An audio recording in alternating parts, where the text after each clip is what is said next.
Megastar Shakib খানের upcoming cinema বরবাদ। বরবাদের first look দেখে আমরা সবাই বরবাদ হয়ে গেছি, এটা নিয়ে তো কোনো ডাউট নেই।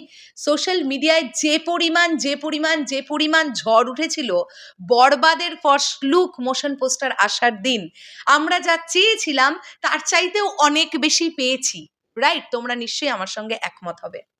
এখন যদি তোমাদেরকে আমি এটা বলি বরবাদ সিনেমার সেকেন্ড লুক পোস্টারও আসবে, সেকেন্ড পোস্টারও আরো একটা সুন্দর করে আনা হবে আমাদের কাছে, তাহলে তোমরা কতটা হ্যাপি হবে? হ্যালো আমার সাকিবিয়ান ভাইরা বোনেরা, আশা করছি তোমরা সকলে খুব ভালো আছো। কটা দিন আমি একটুখানি বিজি ছিলাম। বরবাদ নিয়ে এবারে আরো প্রচুর কন্টেন্ট বানাবো, সাকিব ভাইয়াকে নিয়ে প্রচুর কন্টেন্ট বানাবো।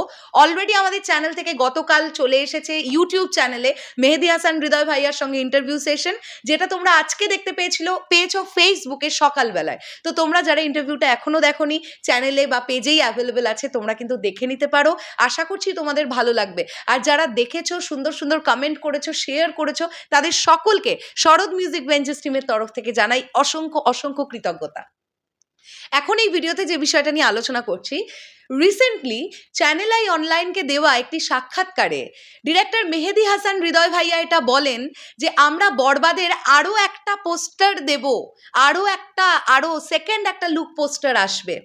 বন্ধুরা, এটা তো আমরা জানতেই পারছিলাম যে সাকিব ভাই আর বরবাদ সিনেমায় পার্টিকুলারলি দুটো লুক থাকবে, এবং এই যেটুকু অংশের শুটিং বাকি আছে সাকিব ভাইয়া কিন্তু নিজের মধ্যে সেই লুকটা আনছেন, সেই টাইমটা তিনি নিয়েছেন। এবং যদি আমরা রিসেন্ট টাইমে সাকিব ভাইয়াকে অন ক্যামেরা আসতে দেখি, তো আমরা তো ডিফারেন্স বুঝতে পারছি, যতটুকু বুঝতে পারার আমরা কিন্তু বুঝতে পারছি। তাহলে প্রথম যে লুকটা এলো সেখানে আমরা যে লুকটা দেখলাম, তাহলে সেকেন্ড যে লুকটা আসবে তাহলে কি সেটা একটা অন্য লুক সাকিব ভাইয়ার? এটা ভেবে কিন্তু আমরা জাস্ট সত্যি বলছি অপেক্ষা গোনা শুরু করে দিয়েছি।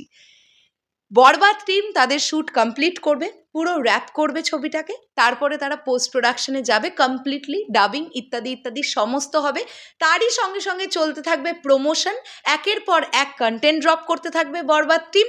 এবং বরবাদ টিম তাদের পুরো সিনেমাটাকে নিয়ে, প্রত্যেকটা কন্টেন্ট নিয়ে, প্রত্যেকটা গান নিয়ে ভীষণভাবে কনফিডেন্ট, এটা আমরা বুঝতে পারছি।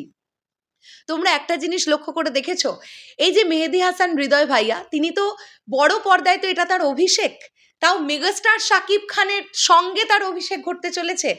আমি দেখলাম যতগুলো ইন্টারভিউ মেহেদী হাসান হৃদয় ভাইয়া দিচ্ছেন, ভীষণ অমায়িক আচরণ দেখতে পাচ্ছি আমরা তার মধ্যে কিন্তু কোনো রকমের অহংকার বোধ বা অহমিকা বোধ আমরা দেখতে পাচ্ছি না। তিনি বারবারই বলছেন যে আমার কোনো সিনেমাকে ছাপিয়ে যাওয়াটা আমার এম নয়, আমার লক্ষ্য হচ্ছে আমি একটা ভালো সিনেমা দেখাবো বাংলার দর্শকদের, বাঙালিদের, এটা তিনি বারবার বলছেন।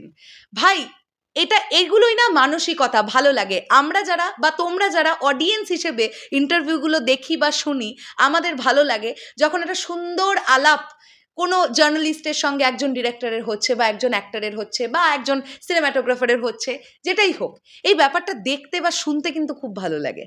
তো আমার এই ব্যাপারটা খুব ভালো লেগেছে। আমি নিজে জানি যে বরবাদ টিম মনে মনে ভীষণভাবে কনফিডেন্ট, তারা জানে তারা কি নির্মাণ করতে যাচ্ছে, এবং সবচেয়ে বেশি ভালো জানে পরিচালক মেহেদী হাসান হৃদয় ভাইয়া যে তিনি কি নির্মাণ করছেন, তিনি কিভাবে ছবিটাকে দেখেছেন আর কিভাবে তিনি এক্সিকিউট করছেন। যেখানে শৈলেশ আবস্তির মতন সিনেমাটোগ্রাফার আছেন, আমি এটা নিয়ে একটা আলাদা ভিডিও আনবো কিছুক্ষণের মধ্যে, কেন শৈলেশ আবস্তির সিনেমাটোগ্রাফির ওপরে এত ভরসা রাখা যায়, এটা নিয়ে একটা আলাদা ভিডিও আসবে কিছুক্ষণ পরে, তোমরা দেখো। যাই হোক, যেটা বললাম যে একটা লুকেই জাস্ট সোশ্যাল মিডিয়া হিলে গেছে। এরপরে বরবাদ টিম যদি আরও একটা লুক দেয়, গানগুলো দেয়, টিজার দেবে, ট্রেলার দেবে, সো বুঝতে পারছো তো, আমরা মোটামুটি এটা বলতে পারি যে জানুয়ারি মাসের এন্ড থেকে আমার ধারণা এটা আমরা কন্টেন্ট পাওয়া স্টার্ট করে দেবো বরবাদ টিমের তরফ থেকে। কেননা দেখো, জানুয়ারির এন্ড থেকে যদি কন্টেন্ট আসা শুরু করে, পুরো ফেব্রুয়ারি মাসটা তাদের কাছে আছে কন্টেন্ট ড্রপ করার জন্যে, মার্চ মাসের 20 তারিখ পর্যন্তও তাদের কাছে সময় আছে। কাজেই যদি সময় নিয়ে একটু করে একটা করে কন্টেন্ট তারা ড্রপ করে, সেক্ষেত্রে রিচ কিন্তু প্রচুর বাড়বে, আর আমরা বরবাদে বুঁদ হয়ে থাকতে পারবো। আমার চাওয়াটা এটাই যে একবারেই ঘাড়ে সমস্ত কিছু, যেটা দরদটি স্ট্রিম করলো, সেটা না করে যদি সময় নিয়ে কন্টেন্টগুলো ড্রপ করা যায়, একটার সাথে আরেকটা কন্টেন্টের রিলিজ বা পাবলিশের গ্যাপটা যদি 15 ডেজ থাকে বা 13 ডেজ থাকে, সেক্ষেত্রে কিন্তু অনেক বেশি রিচ করে, অনেক বেশি আলোচনা হয়, যেখানে নামটা দ্য মেগাস্টার শাকিব খান। শেষ করলাম ভিডিওটা, দেখা যাক কি হয়। অবশ্যই বরবাদ টিমের জন্য অনেক অনেক শুভকামনা। আর তোমাদের কেমন লেগেছে বরবাদের ফার্স্ট লুক পোস্টার কমেন্ট করে জানাতে পারো। তাহলে এখনের জন্যে টাটা।